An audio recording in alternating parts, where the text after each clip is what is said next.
ጥላት እንደፈለገ ማውራት ይችላል። እኔ ግን ስራዬን እየሰራውና እያታገሉ እገኛለሁ ማለት ነው። የአማራ ማህበረሰብ ተጨቆናን በማለት ወደ ትግል ሜዳ ወጥተን ነበር። ቢያንስ ከ8 እና ከ7 ወንድሞች በላይ ገብር ያለው በዚህ ትግል ላይ ማንንም አስገዶኝ ሳይሆን በፍላጎት ነው የወጣሁት። ስወጣ ግን ትክክለኛ ትግል ያለ መስሎኝ ነበር።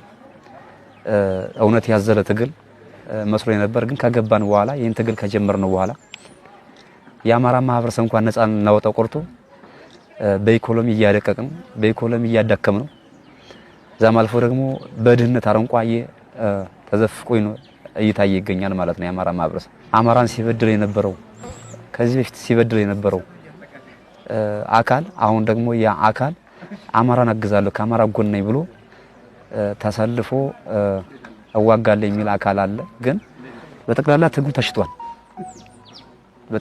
ተሽጧል። ስለዚህ እኛ ወደዚህ ስንመጣ እጅ ሰተን ሳይሆን ስንወጣም በፍላጎት ነው የወጣ ነው ለመታገል። ስንመጣም በፍላጎት ነው የመጣ ነው። መንግስት ያስቀመጠው የሰላም ጥሪ ተቀብለን ስለዚህ ሁሉም ሰው ሰላምን ተቀብሎ የሰላም ጥሪን ተቀብሎ ወደ ሰላም እንዲመጣ አስተላልፋለሁ ማለት ነው። ሰላም እንደምን አላችሁ? ከኔ ጋር በጣም ሙሉ ሰላም እግዚአብሔር ይመስገን። ከሀገር ውጭ ያላችሁ ወንድሞች የአማራ ፋኖ ደጋፊዎች በሙሉ አርበኛ ኮማንዶ ፍቅሩ ባላለው የአማራ ፋኖ ብሔራዊ ንቅናቄ ምስራቅ አማራ ቀጠና ምኒልክ ዕዝ 303ኛ ግዙፉ አሳምነው ኮር ዋና ሰብሳቢ ነኝ ማለት ነው። ዛሬ መጋቢት 9 በተደረገው ጋይንት ላይ በተደረገው ውጊያ አርበኛ ኮማንዶ ፍቅሩ ገደል ነው እያለ የመንግስት ሚዲያ በተለያየ ቦታ ላይ እያናፈሰ ይገኛል ማለት ነው። ጥላት እንደፈለገ ማውራት ይችላል። እኔ ግን ስራዬን እየሰራውና እያታገሉ እገኛለሁ ማለት ነው። በዚህ 2 ቀንና 3 ቀን ደግሞ የዛሬ 2 ቀን አካባቢ ልደት የነበረ በልደቴም እንግዲህ ያው የሰው ልጅ ኬክና የተለያየ ነገር ሲቆርስ እኔ ጥላትን እያንበረከኩና ጥላትን አንገት እያስደፋው ለወገኔ ድል እያበሰርሁ እየታገሉና እያታገሉ እገኛለሁ። ያን በማስመልከት ደግሞ ጥሪ ያለሽ ግጥም መምህር በሪሁን ያቀርብልናል ማለት ነው። አመሰግናለሁ። በአውደ ውጊያ የተሸነፉት የአብይ አህመድ የሚሊሻ የሚዲያ ሰራዊት ጫጫታና ጀግናን በወሬ የመግደል ቅዠት ቀጥሏል። እነሱም ይንጫጩ፣ እኛም በተግባር ከፍታ ላይ እንተማለን።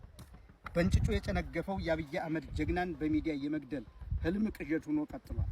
የአማራ ፋኖ ብሔራዊ ንቅናቄ ምስራቅ አማራ ቀጠና ምኒልክ ዕዝ የ303ኛ ግዙፍ አሳምነው ኮር ሰብሳቢ የባንዳው ራስ ምታት የወገን ኩራት ኮማንዶ ፍቅሩ ሙልየን በጨጮሆ ደመሰስ ነው እያሉ የራሳቸውን ሙት መቁጠር ያቃታቸው የማህበራዊ ሚዲያ ቅሬ ለፋፊ የብልጽግና ሎሌዎች ሲቀረሹ አስተውለናል። መሬት ላይ ያለውን እውነት ለጠላቶቻችን ሳይሆን ለወገን ለማጋራት ተገደደ። አርበኛ ፍቅሩ ሙልየ በልደቱ ድራር በሰሜን ወሎ ዞን ቡግና ወረዳ ወደ ብርኮና ቆብ ሲተለተል የነበረውን ያገዛዙ ፍርፋሪ ለቃሚ 19ኛ ክፍለ ጦር 2ኛ ሻለቃና ዋክሹም 1ኛ ሻለቃ በመያዝ የድሽቃ ተኳሹን ጨምሮ በርካታ ያገዛዙ ሰራዊት ግባተ መሬትን ያፋጠነ የጠላት ራስ ምታት ነው። በነጫ ላይ የሚመራው ያገዛዙ ወንበር አስጠባቂ 7 ቦታ ላይ በደፈጣ ሲቀጠቀጥ ጀግንነቱን መደበቅ አልችል ብሎ አለቃ ፍቅሩ የመራው አውደ ውጊያ መሆን አለበት ሲል ነዋሪዎችን እንደጠየቀ ያገኘነው መረጃ ያመላክታል። ለአማራ ሕዝብ እንጂ ለራሱ ምቾት የማይጨነቀው አርበኛ ኮማንዶ ፍቅሩ ሙልየ በልደቱ ማግስት በቅዱስ አርቤ በሞርተር ጠበብቶቹ የ19ኛ ክፍለ ጦር የሞርተር ተኳሾችን በማስተባበር በጠላት ላይ መብረቃዊ ጥቃት ፈጽሟል። ዛሬ በንፋስ መውጫ በተካሄደው አውደ ውጊያ የትግል አጋሮቹን በማበረታታት ስራ ላይ ተጠምዶ የዋለ ሲሆን በሆዳቸው የወደቁት የአፓርታይዱ አብይ አህመድ ወንበር አስጠባቂዎች ደምስሰነዋል ብለው ሲቦርቁ ጀግናው የሚመራው ሰራዊት በድል ማማ ሲከን ውሏል።